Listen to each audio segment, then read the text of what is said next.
Philippines for more than 75 years.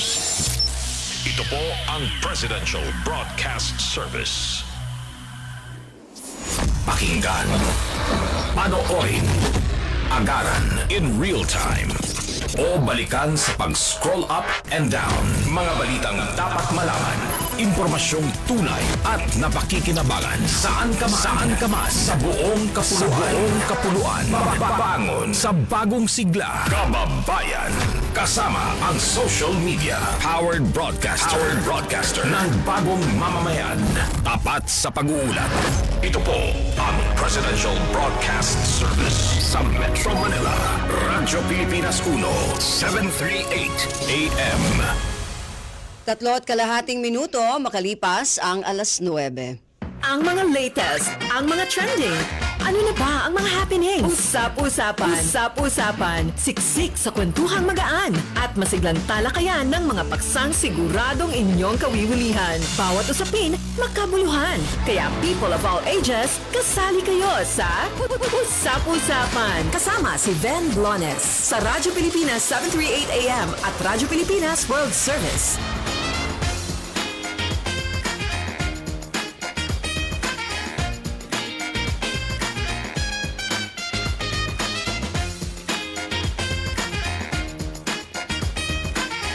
Magandang umaga po muli sa ating mga tagapakinig. Welcome po muli sa ating programang Usap-Usapan.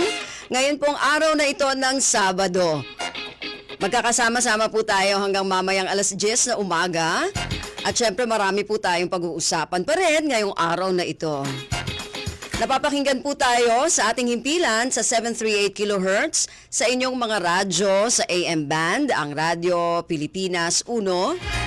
At syempre, napapanood din po tayo sa FB page ng RP1, ang ating live streaming. Napapakinggan din po tayo sa ating overseas radio, ang Radyo Pilipinas World Service, gayon din sa Facebook page ng Radyo Pilipinas World Service. Ako po si Ben Blones, samahan po ninyo ako sa kabuuan ng ating programa ngayong araw na ito. At marami tayong pag-uusapan, sabi nga natin kanina. Sa unang bahagi muna ng ating programa, kukumustahin po natin ang Philippine Postal Corporation. Lalo na po ngayon, magpapasko na naman. May mga Christmas card pa ba na dumadaan sa Philippine Postal Corporation? At ang hindi magagaya, syempre, ng mga, ewan ko kung may gumagaya na, no, sa digital na mga mails natin ngayon, yung mga emails natin, yung pagkokolekta ng stamp o yung philately. Doon po sa kanilang tema, dito sa nakaraan, no, na exhibit nitong November 13 to 15 ng Postal Corporation, yung kanilang National Stamp Collecting Month ngayong November. Ayan. At syempre yung kanilang tema, sinabi natin kanina, Journey in Philately.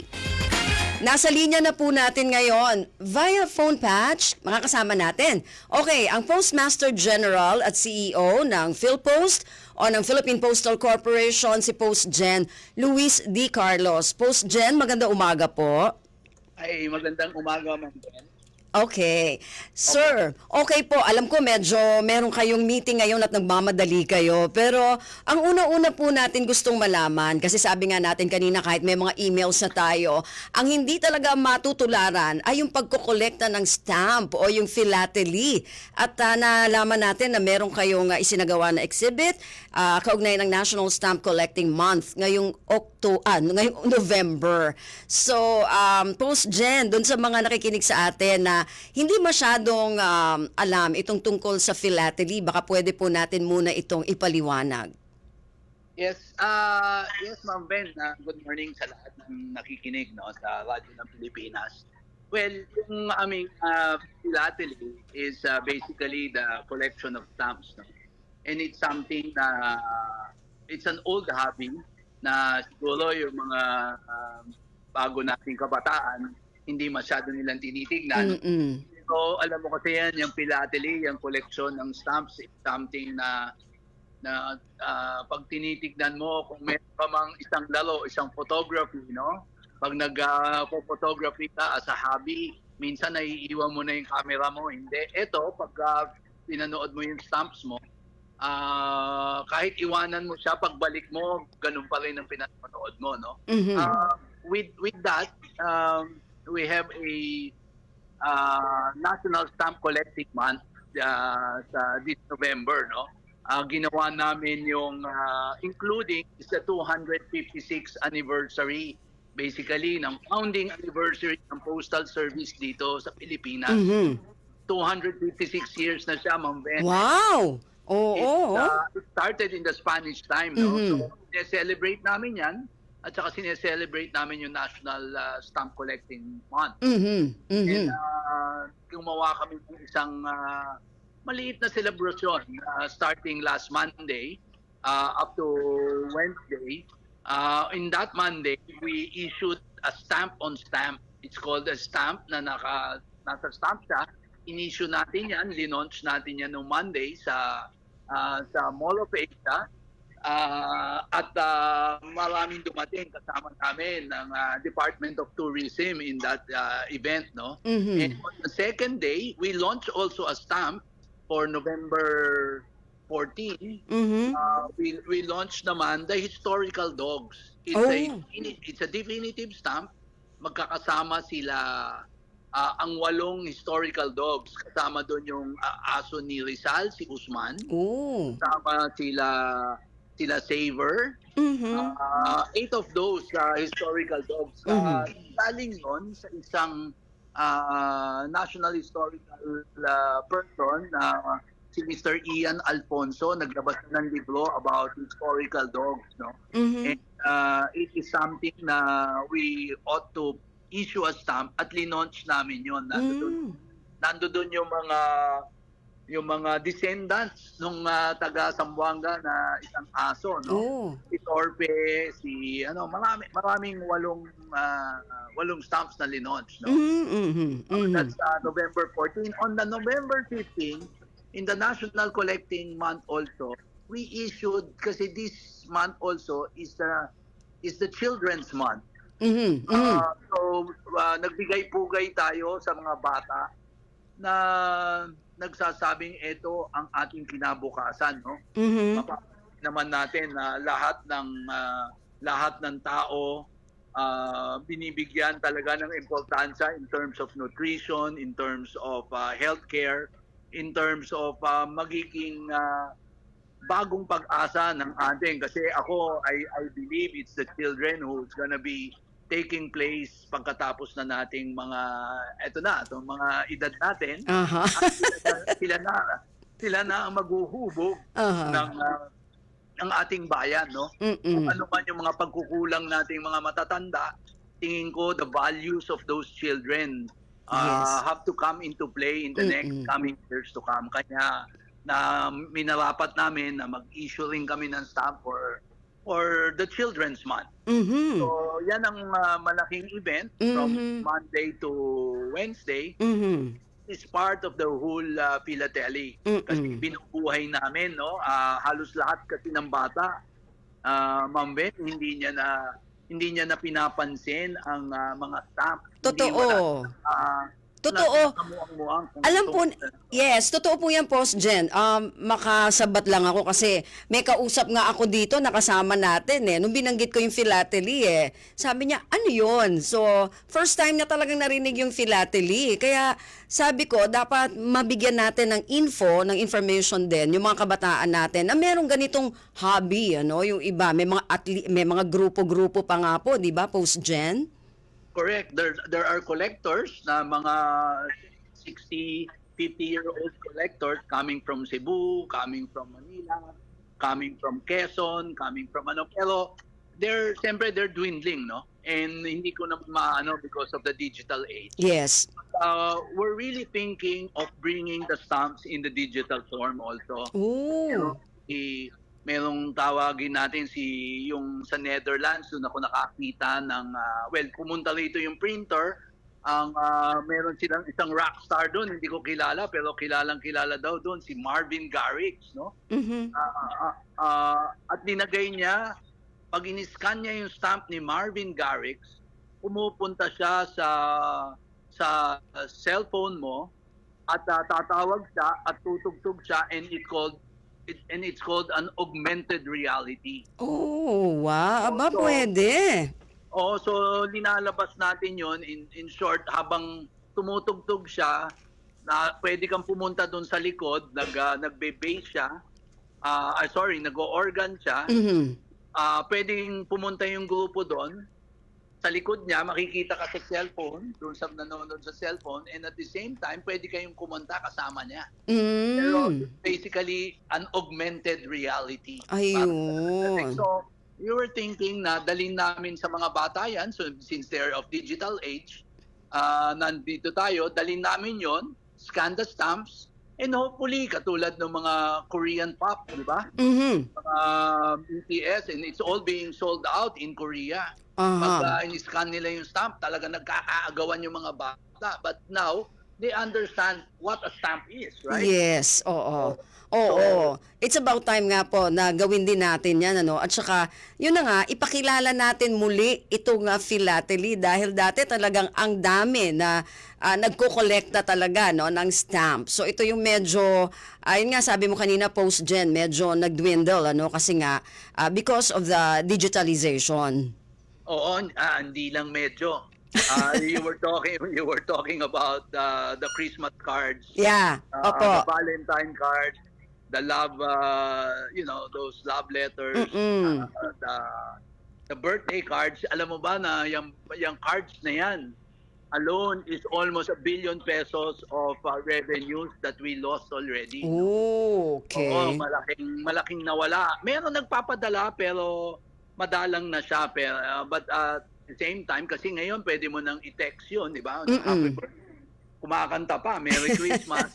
Di ba? Oo. Oo. So we're really looking at a different age already. Mhm. In terms of letters also, after the pandemic, hindi ko na makita yung ganong volume na nanggagaling 10 years ago. No? Yes, oo. Wala na siya. Oo. Pero kasi 'di ba, post-gen, mas masarap pa ring basahin yung Christmas card na handwritten, 'di ba?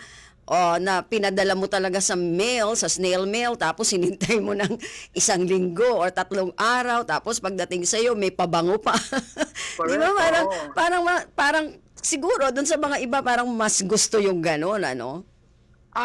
But yes, I understand that. Pero yung edad natin siguro, naramdaman natin yung kasi pag dumarating yung kartero, remember? Yes. Letter carrier, pag Mm-mm. dumarating sila, Mm-mm. hintay mo yung sulat mo from your loved one, Mm-mm. or niligawan mo, sumagot ba siya? O lahat ng magagandang balita, dala-dala ng kartero, kanya sasabihin niya, oy, ikaw wala kang dalang sulat for today. Oh.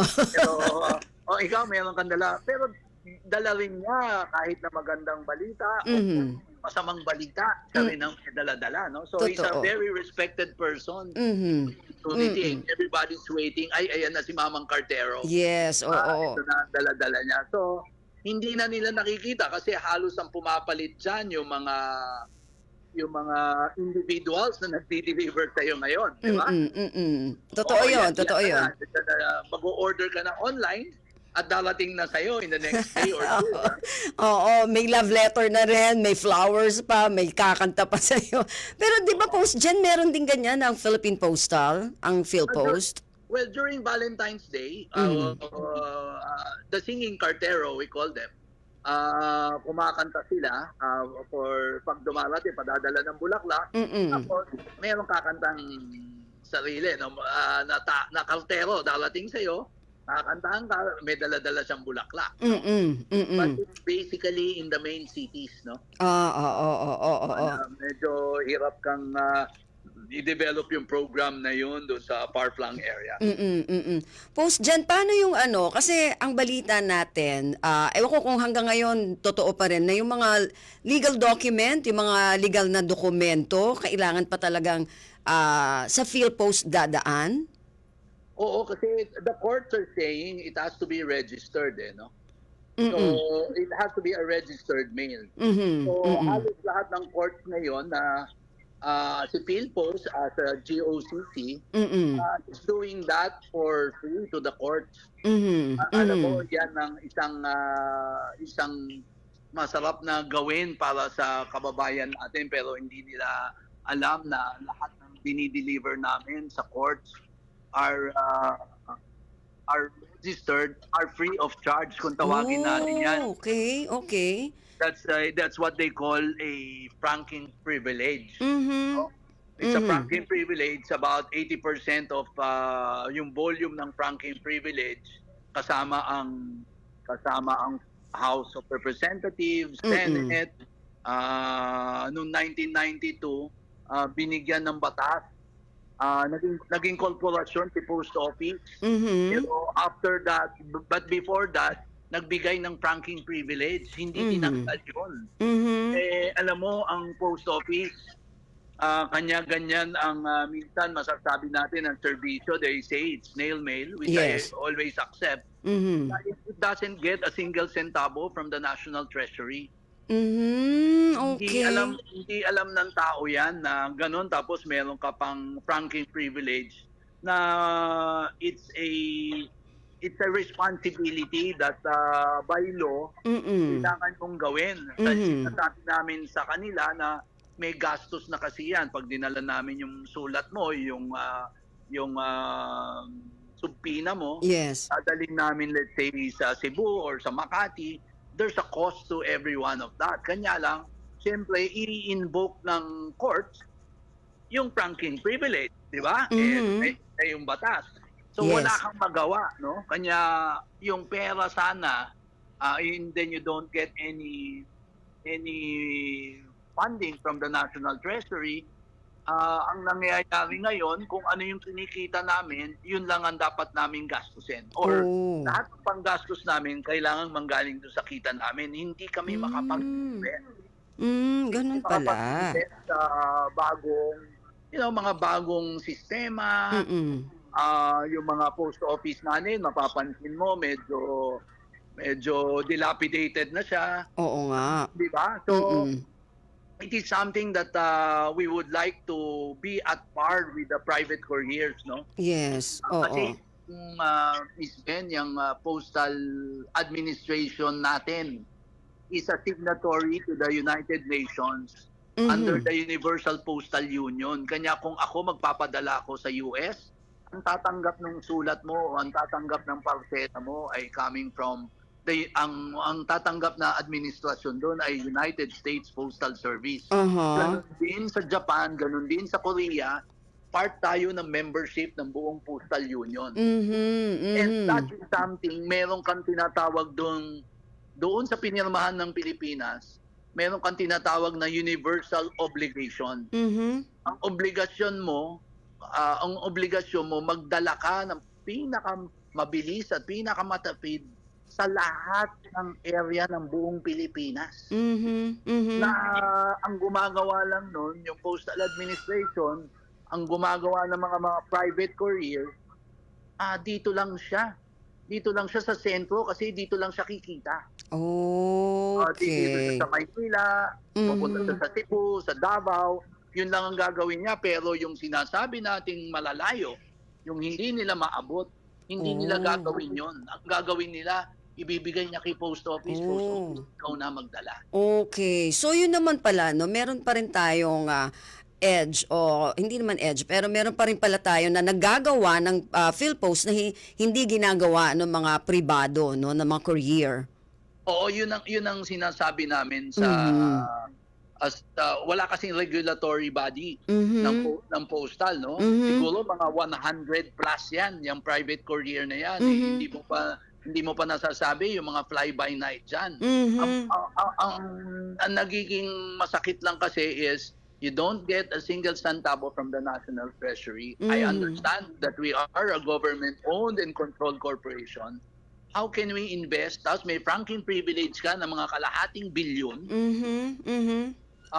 So paano ka mag-invest ngayon sa digitization and modernization? Right?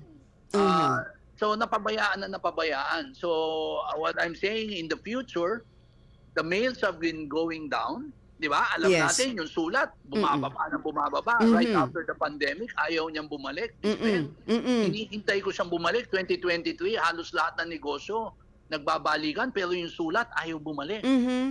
So, now I understand na it's really now an e-commerce game. It's a Yes. parcel game. Oo, pero siyempre, kailangan mo ng technology, kailangan mo ng tamang paraan paano gawin na parang isa siya talagang negosyo. Na dapat hindi siya lang nagiging parang isang serbisyo. No? So, but anyway, the postal administration of this country, I believe whatever technology has taken away from us, from the postal administration, your postal administration, technology will have to give it back. Hindi pwede. It's just a matter of executing it. Iayos mo, di ba? Para alam din ng tao kung ano yung posisyon. Kasi siyempre, maririnig mo lang naman dyan. Hindi ko masabi, bakit ang tagal nung akin? Diba? There are items also that passes through customs. Yes. Right? Yes. Oo, hindi naman lahat ng bagay dire-diretso sa post office. Anything that passes inside the country passes through the Bureau of Customs, right? Okay. Post dyan, meron bang, ano ba yung kaibahan? Kasi sinasabi nila yung iba, no? Dito ako sa pribadong courier kasi mas mabilis. Pag dito daw sa, may parang maraming dinadaanan. Ano bang nagiging problema doon, Post Gen? Kung nanggagaling siya dun sa mga pamilya Sa ibang bansa, for example, yung mga overseas, kasi Filipino katulad, workers natin. kasi katulad nga ngayon, Pasko, may mga balikbayan box, may mga parcel na kailangan dumaan. At yun nga, sabi nyo kanina, Post-Gen, yung mga postals, kunwari kung sa US, yung mismong US Postal Service, di ba, doon manggagaling. So, anong kaibahan, Post-Gen? Dati, ang Customs Tariff Act, pag pumasok ka, anything that is, any item na pumasok dito, dutiable. So, about 10 years ago, about 8 years ago, we lobbied na magkaroon ng de minimis. Meaning to say, lahat ng 10,000 and below, dapat padaanin mo na. Okay. Dapat hindi siya of commercial quantity. Diba? Hindi sa 12 piraso na ibinibenta mo kung pang personal lang siya. Okay. At below 10,000. Kanya kung magpapadala ang mga kababayan natin para pumasok sa customs, makikita nila yung base kung magkano binili yun. Kunwari, rubber shoes, 6,000 pesos worth, let's say $150, pasok yun. Hindi na pero anything that about 10,000 and above, pipigilin ni customs yun. Sasabihin niya, taxable na to. So mapipigil yun doon. Yung sa balikbayan box naman, that's a private group that is doing that, and we're looking at that also now. Nanggagaling kasi yan sa barko. Pag nagpadala ka galing sa US ng balikbayan box mo, payat ang 2 buwan. Okay. So mga 3 buwan yan kasi regardless of weight yan, sasakay yan sa barko. Okay. Pupunuin niya pa yung private na yung pupunuin niya pa yung container doon. Let's say mula San Francisco, may nagko-consolidate noon, pupunuin niya yon. Pag napuno na ng mga balikbayan box yun, sa kanila ipadadala yon. Kanya easily it takes about 1.5 months to 3 months dumating yung balikbayan box, but it's not coming from the post. Okay. Oo, yun ang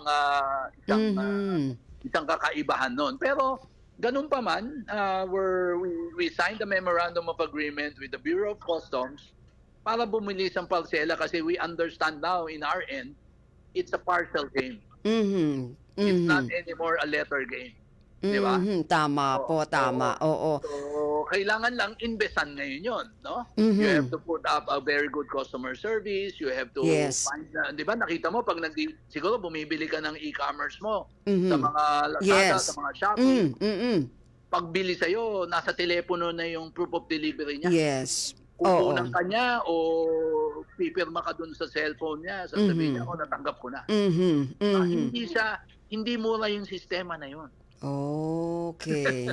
So Diba? dapat meron din tayong gano'n sa postal, sa PhilPost.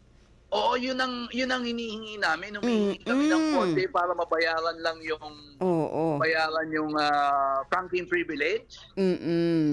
Para yung binayaran na yon magamit namin pang-invest. Ayun, oo nga, no? Oo, kasi ang nangyayari... Para makaagapay naman din ang PhilPost, ano, dun sa mga, sabi mo Opo. nga, sa mga electronics na ano na yan, ano, tsaka yung mga digitalization na yan. Digitization, Oo, digitize. modernization.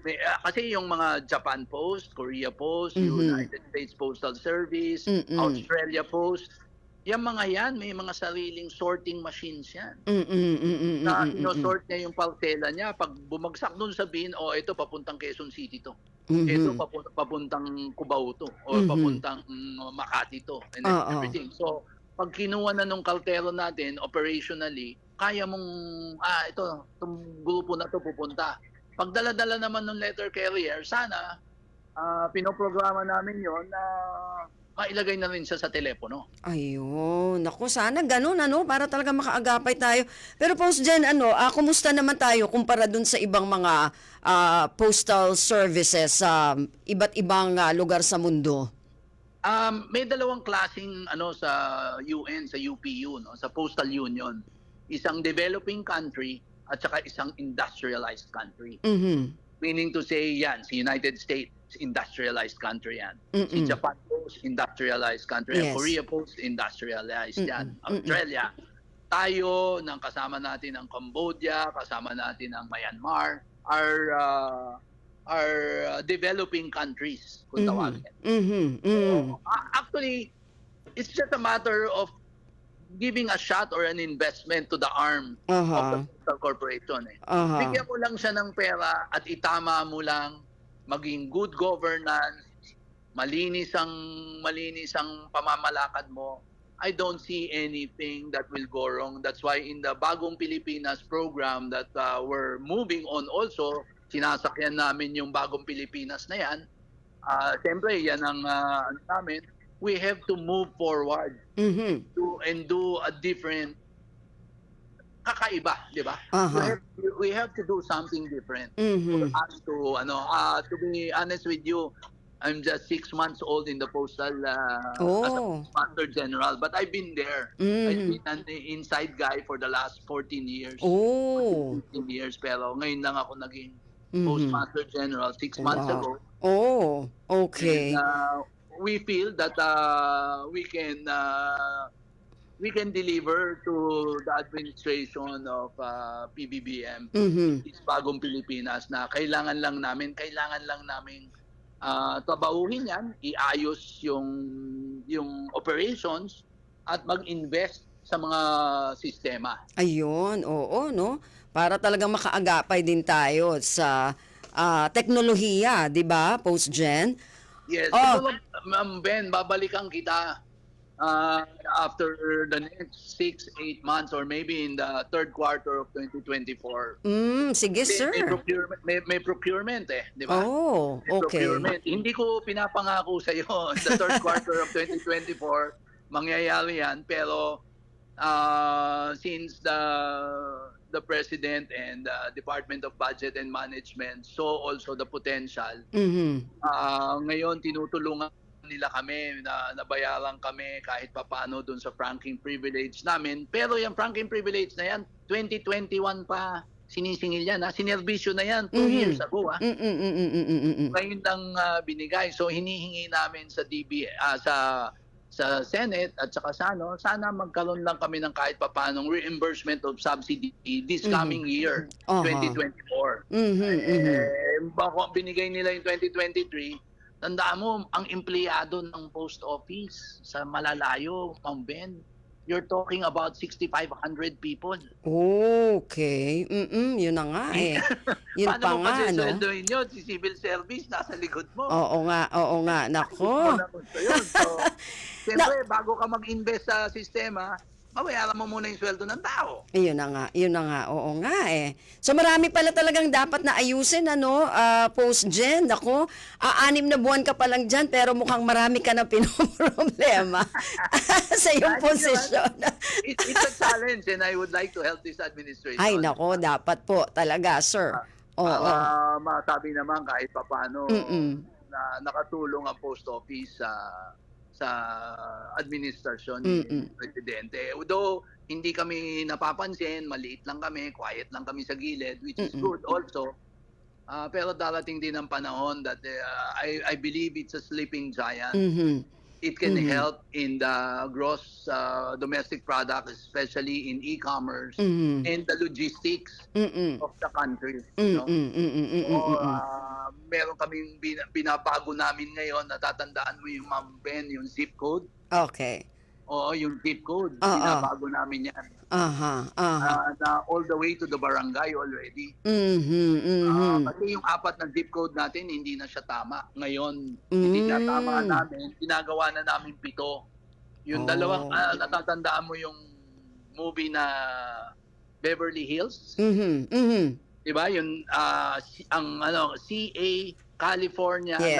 9210. Aha. Diba? Aha. Aha. Oh, naaalala mo na California 92, yun ang zip code niya. Oo. Oo nga. So kailangan ngayon, kunwari ako dito sa amin, Metro Manila, tapos tapos Quezon City, tapos yung barangay ko na Ayun. 015. Ayun. So, ganun dapat. Oo, Oo. ngayon, hindi lang makakatulong sa logistics natin, sa delivery ng post, pero makakatulong din siya sa buong private at saka mga... Iba pang career. O kasi tama na yung address mo eh. Aha. Hindi iligaw eh. Mhm. Mhm. Mhm. Napapansin mo si Grab o si kung sino man naliligaw kung saan-saan siya napupunta dahil wrong address. Ayun na nga, sir. Oo. Naku, Anyway. Post-Gen, naku, wala na tayong masyadong oras. Tama. Ang haba. Sorry. Marami pa tayo sanang pwedeng pag-usapan. Hopefully, magkaroon tayo, sir, ng part 2 para dito sa iba nyo pang Kasi marami pa akong hindi natanong sa inyo, sir. Meron pa palang mga scam sa inyo ngayon. Hindi ko pa natanong yung mga scam alert ninyo dyan sa field post. Doon sa phishing scam, hindi kami nagpapadala ng text yun, no? Mm-mm. Hindi kami nagpapadala noon and ako kasi ang aking basa dyan, sinabi na namin sa PNP Crime Laboratory, all of those guys, Mm-mm. na kung pwede pakihanap kasi we don't have that expertise to do that. Yun, Alam mo kung Miss Ben? Yep. Ako ang merong responsibilidad, may role on that one is the telcos. Yes. Di ba pag nakakatanggap ka ng email, short lang, nakakatanggap ka ng email, di ba may lumalabas na spam? Aha. Sinasabi nung email sa'yo, spam ba to? Pumapasok doon. Mhm. So kung may nag-text man ng phishing tungkol sa post office, na may parcela ka doon and everything, sana yung telco, maharang na din. Aha. Spam yan. Okay. Tama Kasi po.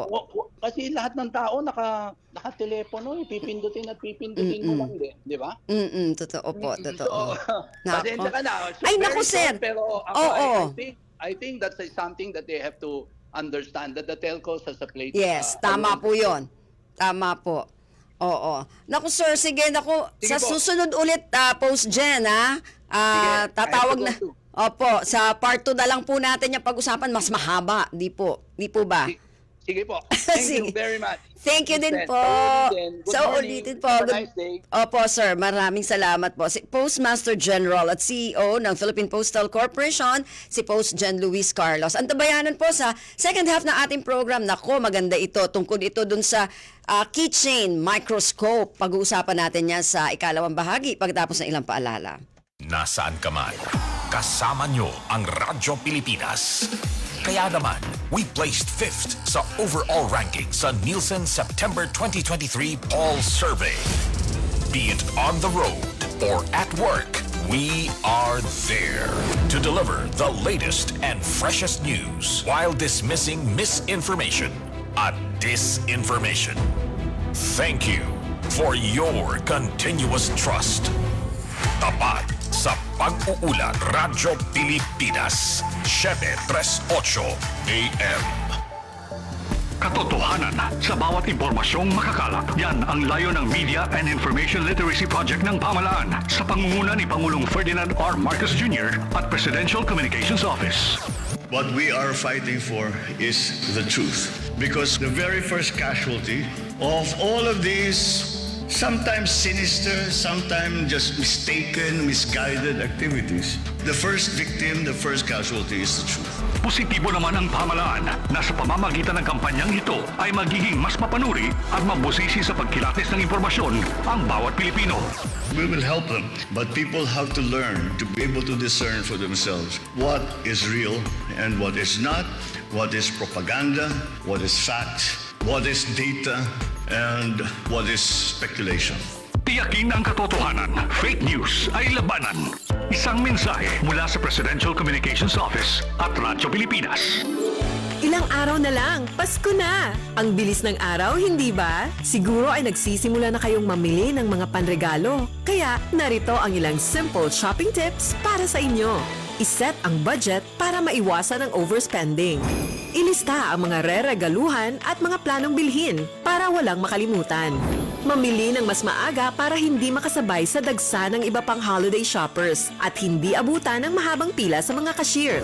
Kung bibili online, siguraduhing legit ang seller at gawin ang lahat ng pag-i-inquire para hindi mabiktima ng scam. Kung online shopping platforms naman ang inyong option, ugaliing magbasa ng mga reviews para masigurong correct items ang dadating sa inyo. Piliin ring bumili sa seller na may mataas na rating mula sa mga buyers. Maghanap ng items on sale, naka-buy one take one o naka-bundle para makatipid naman kahit paano. Maging wais na shopper. At tandaan, it's the thought that counts. Your presence is still the best present this holiday season. Isang mensahe mula sa Presidential Broadcast Service at Radyo Pilipinas. Mga kwentong nakakatuwa. Mga usaping kapupulutan ng aral. Usap-usapan. Kasama si Ven Blones sa Radyo Pilipinas 738 AM at Radyo Pilipinas World Service. Okay, balik tayo sa ikalawang bahagi na ating programa at kasama na natin dito ang Keychain Microscope Inventor, James Dison Awardee 2023, si Mr. Jeremy De Leon. Oy, good morning, Sir. Teka lang Okay, ayan. Good morning, Sir Jeremy. Good morning po, good morning. Ayun, bakit parang mahina yung microphone niya? Ha? Anyway, sige. So Jeremy, lapit lang ng konti. So nabanggit natin kanina, keychain microscope. Keychain Ano microscope. yan? Keychain microscope po ito kasi di ba kapag nasa laboratory tayo, yung microscope malalaki, nakakatakot bitbitin, Oo. parang nakaka-intimidate gamitin. kasi Yan ang masira. aming microscope noon. Yun, Ganito yung kalaki. ganito Okay. opo. Okay. Kaya ngayon, kabaligtaran naman. Ito, sobrang liit. Tapos, Okay. parang ano lang siya, keychain lang Oo, siya. nakikita ba? Meron ba tayong ganon? Yung ano niya? Itaas mo lang. Ayun. Okay, ayun. Sobrang Ayan, dali- ganyan lang kaliit, no? Ganito lang siya kaliit. Okay. Tapos, pwede mo siyang ilagay sa bag, keychain lang talaga. Yes, oo. So, paano yan nagagamit, Sir Jeremy? Ilalagay mo lang talaga to sa front camera ng smartphone or tablet. Okay. Tapos yun lang, pwede na maging microscope yung, Okay. yung cellphone mo or tablet. Okay, so paano ilalagay mo doon sa Ayan. pinaka ano niya? Sa front Ayun. Ayun. Tapos, ayan na. Tapos kung, paano ilalagay dyan yung sisipatin? Meron din po tayong mga Ayun. kasama mga parang itong Ayun, sample pakita slide. natin. Ayun, ayan mga Ayan. slide. Okay. Tas So, ito. paano ilalagay yan? Ipapatong lang po sa taas. As in, direktang ipapatong lang sa taas. Ito langgam. Pag pinatong mo sa taas. Ay, ayun, ang laki na ng langgam. Naku, sayang din yun. Ayan, nakikita nga. Oo, Pwede ayun. nating i-zoom in pa. Kasi Paano natin isa-zoom in yan? Sige nga. tablet Sige ay nga. smartphone ang gamit natin. Meron Okay. siyang mga zoom in capability. So, i-maximize din natin yun. Okay. So, ito yung langgam. Ayan, kitang-kita. Di pwede pa yan kung halimbawa nasa tablet, no? Mas malaki. Pag nasa tablet po, mas Okay. malaki. Sa tama po. computer, pwede rin. Pwede rin po yung mga glass yung yung screen. Okay, Ganun, pwede rin okay. Ayan, no? So ito yung sinisipat natin ngayon gamit yung microscope keychain na yan, yung keychain microscope na yan, langgam. Langgam, Ayun, ganun na siya kalaki. Nakikita natin. O tapos, after nating maganyan, ano pa yung pwedeng gawin yung microscope na yan na nakalagay dyan sa smartphone? Pwede na tayong kumuha ng mga sarili nating mga sample. Okay. Kunyari po, kukuha tayo dun sa paligid ng tubig. Papatak mo lang dun sa parang glass slide, itong blank glass slide. Okay. Tapos makikita mo, kung madumi yun, edi may mga gumagalaw dong mga parang mikrobyo. Tapos ma-appreciate mo, buhay pala talaga yung tubig. Kaya dapat hindi ko to basta-basta inumin. Kaya dapat pala pinapakuluan. Dapat pala maghuhugas ng kamay kapag galing sa mga lawa. Ganun po. So ito hindi lang sa pag-aaral pwedeng gamitin. Sabi mo, so kung gusto mong tignan yung tubig mo, kung marumi Opo, o malinis, makikita. pwede. Pwede po, pwede. Okay, paano mo naisip yan, Sir Jeremy? Dumating po kasi yung pandemic. Nung time ng pandemic, nagkaroon ng parang TikTok competition yung DOST. May in-apply ako dong isang idea na parang gagamit ka lang ng laser pointer. Yung ginagamit Yes, na laser pointer. oo. Pwede po siyang gawing microscope din.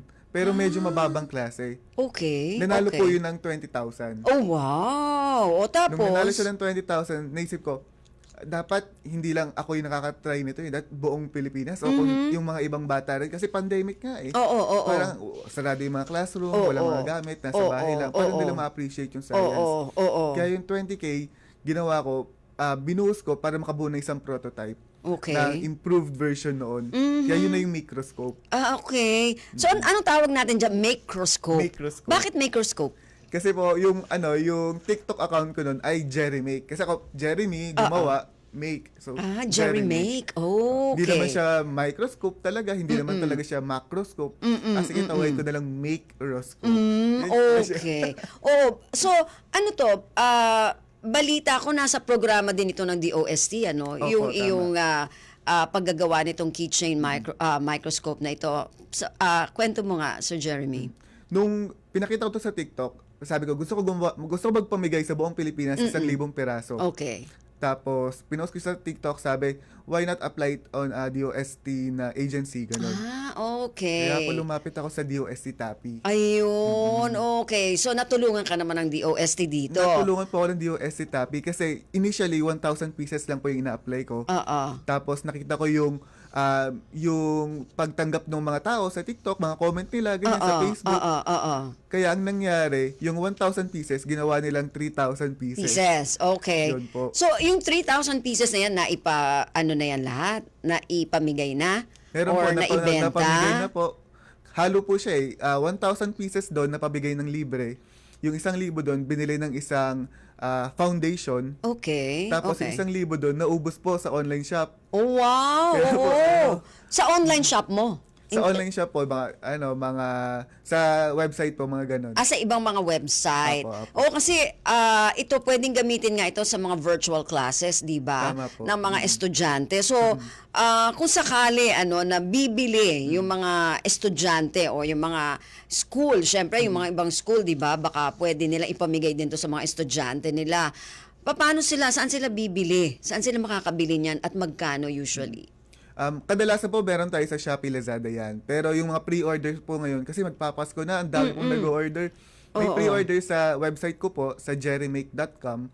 Doon po pwede nilang makuha yung microscope. Itong laboratory kit. Ang tawag ko po kasi dito, laboratory kit. So, anong laman ng laboratory kit mo na yan? Laman ng laboratory kit, meron kang mga tube. Parang kung Okay. gusto mo kumuha ng Kasama sample na mo, yan. Kasama na po Okay, lahat. sige. Kasi meron kang parang cotton buds dito kung gusto Okay. mong panlinis, tweezers kung gusto mo kumuha ng sample. At saka may mga kasama na rin mga sample slide. Parang prepared specimen na po ito. Okay. Tapos lahat ng yan, kasama yung microscope, 500 plus pesos lang. Oh, hindi na masama, ano? Kesa bibili ka ng microscope, ilang libo. Kaya nga, 'Di ba? parang- Sobrang mahal nun. Minsan yung kahit mga mura na libo pa din, hindi mo naman ano yung quality nun. Oo nga, totoo naman 'yon, ano. So talagang doon lang naisip mo lang siya dahil doon sa ano tawag doon yung PowerPoint Opo. anong tawag natin doon yung Laser pointer. pointer. Oo. So doon mo lang talaga siya naisip. Opo. Okay. So ngayon, meron ka ng ganyan. May mga iba ka pa bang mga gustong gawin bukod dyan sa microscope? Meron po, gagawa nila parang parang buong ecosystem ng mga innovative science equipment. Oh. Parang ang unti-unti natin gagawin, papalitan natin yung science laboratory, i-innovate natin yung science laboratory na parang kahit nasa bahay ka, yung mga teacher kaya na rin makasabay dun sa bata. At saka hindi ang mangyayari, hindi na kumpulan sa isang equipment, 5 kayo Okay. o 7. Okay. Ang mangyayari pwede nang tigigisa eh. Yung appreciation ng bata nandun na okay, ganito lang pala yung science. Hindi lang pala to basta libro, hindi lang pala to basta i-memorize ko or basta makikita ko sa picture, hawak ko talaga siya. Tapos hindi pa masakit sa budget. Parang Oo. ganun. Yun nga, no? So, Jeremy, ibig sabihin, kasi yung iba pag sinabing science, medyo nako, baka kung ano-ano mga dapat gawin, kung ano-ano yung mga kailangan. Pero dito, parang sinasabi mo na kahit science pwede maging simple. Tama. 'Di ba? Tama po. Oo. So, parang kumbaga pinasisimple natin itong science. So, itong ano na ito, itong microscope na ito. Ano yung balak mo dyan? Pwede mo pa bang i-improve? O may mga pwede ka pa bang may gawing improvement dyan? Tama po. Marami pa tayong nakabinbin na improvement dito. Parang R&D. At saka po, yung mga supplementary, kunyari, mga module. Kapartner Parang ng iPhone lang to. iPhone 10, iPhone 11. Tama po, magkakaroon ng gano'n. Okay. Mga improvement over time. At saka po, kunyari, parang sa microscope, kung bibili ng school, alam naman yung mga teacher pa, mag-iisip pa sila ng anong experiment yung gagawin. Po-provide na rin natin sila ng mga module na yun. Parang, pagbili na, parang isang buong set na po. Parang hindi na sila mahirapan. Okay. Parang So, ganun po. so yun yung iniisip mo. Kaya lang, Jeremy, naisip din ba natin, for example, kasi dun sa mga medyo remote, no, na mga lugar, yung iba doon walang mga ganyan, di ba? Mga smartphones, mga tablet. Meron ka bang naiisip na iba, kung halimbawa, yung doon sa mga remote areas na yan, na pwede nilang gawin yung science din sa simpleng paraan? Tama po. Naghahanap pa tayo ng paraan para maalis natin yung smartphone side ng ng microscope. Para ma-appreciate rin ng mga ng mga wala talagang cellphone, Oo, mga wala totoo talagang yun. tablet, Oo. ganun. Pero currently ngayon po, i-evaluate pa natin kasi ang binibigyan natin karaniwan yung mga teachers na nagpupunta doon eh. Okay. Kasi karaniwan po, yung mga teachers na pupunta doon, sila yung may mga devices, kahit mga simpleng cellphone lang, mga front camera. May nabigyan po tayo isang teacher doon, nagpunta sa bundok. Gamit niya tong microscope. Pinakita niya yung mga langgam, pinakita niya kung anong itsura ng dugo kapag sobrang malapit. Yung mga gulat na gulat. Appreciate po nila. Kasi parang first time po talaga nilang makita yung ganung sample. Tsaka yung ganung kalaki, Ganung di ba? kalaki, Na sa mata na nakikita nung ating mata. Oo, so yun, sana magkaroon ng ganon. Kasi akala ko una, ano na yung kitchen man, alam mo yung kaleidoscope na dati akala ko doon ganon ang so hindi pala, may tool din pala siya, no? Oo, yun. So yung meron kang dapat na smartphone o kaya tablet, no? Nagagamitin para makita mo talaga yung yung maliliit, no, Tama po, na kailangan po may ganon. yung mga microorganism, no, makita natin talaga dun sa microscope. Opo. Ayun. So, ikaw ba, Jeremy, talagang ano ba kurso mo? Science ba talaga? Talagang ikaw nakatutok sa science? Graduate po ako ng Manufacturing Engineering sa Mapua University. Kaya po medyo familiar ako sa pag-prototype, pagbuo-buo ng mga bagay-bagay, gano'n. Okay. Kaya So, ang bilis ng mga dahil doon. oo. So talagang kahit na noon pa yan talaga yung gusto mo na gawin. Opo, kahit dati pa lang nagbubuting-ting na. So Nagbubuting mahilig ng talaga, remote. mahilig magbuting-ting talaga. Siguro marami ka nang nasira, na gamit. Opo, mas maraming nasira kaysa naayos. Ayos. Okay. Pero at least may kinahinatnan, di ba? Ayun, Oo. tama naman. Oo. So bukod dyan sa microscope mo, Sir Jeremy, meron ka pa bang iba na iniisip na makakatulong din sa science? Sa ngayon po, focus ko talaga Na dito. na ganyan, na tool, na pwede magamit din ng mga estudyante natin, ng mga Opo, bata. meron. Oo. Supplementary nga po doon, inisip ko parang merong, imbis na lalabas pa sila sa mga ilog-ilog, baka syempre delikado, magkakaroon tayo ng parang isang ecosystem na handy lang kung saan pwede silang makakuha na doon ng sample. Oh. Para kunyari, iba-iba po kasi ang microorganism sa ilog, sa beach, sa normal na paligid. So ang gagawin, pagsasama-samahin natin yon sa isang buong parang ecosystem. Tapos doon na lang sila kukuha ng sample. Paano yun? Paano gagawin mo doon? Anong papanong... Ay, hindi ko po pwedeng masabi muna. Okay. Ipapatent po na natin. May patent muna, hindi pwede. O nga naman. Kasi naman napaisip ako, paano? Di ba? Oo, pagka science talagang, talaga, nasa heart mo na talaga yung pagiging inventor, no? Yung pagiging ganun po, inventor. So, syempre, sa umpisa, ganyan lang kaliliit, di ba, yung mga invention, pero nakakatulong. Pero, syempre, dadating yung time talaga mangangailangan ka na ng mga sponsorship, di ba? Para sa mas malalaki, baka malay mo, spaceship na yung gagawin mo. Gagawin mo isang araw, di ba? Mas high-tech, di ba? So, ano yung mga iniisip mo na para matulungan yung mga katulad mo na mga inventor? Currently ngayon po, nag-a-apply ako sa isang grant sa DOST. Parang startup fund grant siya. Kung saan doon na ma-apply na pwedeng ma-improve tong microscope, magkaroon tayo ng mga modules. Yun po yung hinuhope ko talaga na makuha natin. Kasi ang laking impact po nito, lalo na sa padating na classes. Ano? Kung makuha agad natin, ma-adapt agad natin. Sabi pa naman na sabi ni President na kailangan natin ng mga tools to improve our education, lalo na sa STEM. Parang Yes. ito na po yun. Oo. Ito po yung transition natin into very high-tech na education at saka low-tech. Parang nasa gitna po siya. Oo. Pero napakaswerte mo, Sir Jeremy, ano? Kasi alam ko sa atin, napakaraming mga Filipino inventors, no?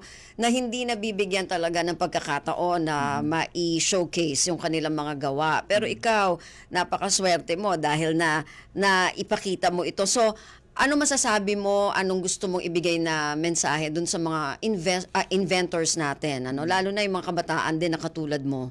Iba medyo nawawala na lang, medyo, 'di ba, nagiging hopeless, nawawala ng pag-asa.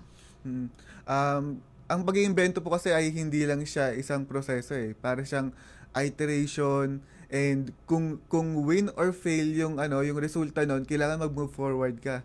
Parang laging move forward, laging improvement ang set in mind. Hindi ibig sabihin ng isang rejection ay wala na or dead end na to. Kailangan kapag na-rejection, pag-iisipan mo, paano ko kaya to i-route na mas maayos? Ano kaya ang totoong daloy nito? Baka naman pinapapunta tayo sa ibang paraan nito. Kailangan isipin din natin yun. Hindi tayo maging parang, hindi dapat ito lang yung track nito, ito lang yung ganyan. Kailangan maging open tayo sa mga pagbabago. Yes. Maging open tayo sa pag-improve. At saka makikinig din tayo dun sa mga nakapaligid sa atin. Minsan po kasi ang inventor ay, nakakulong yan sa isang kwarto, invento buong araw, hindi niya naririnig yung mga nasa paligid niya. Kailangan may open pa rin tayo. Tama. Ganun talaga profile natin sa mga inventor talaga yung parang talagang failure ka na rin na nadaanan. Sa Baka merong ibang opportunity na mas okay. And usually, nagkakaroon po talaga ng opportunity mas okay. Hahanapin lang talaga.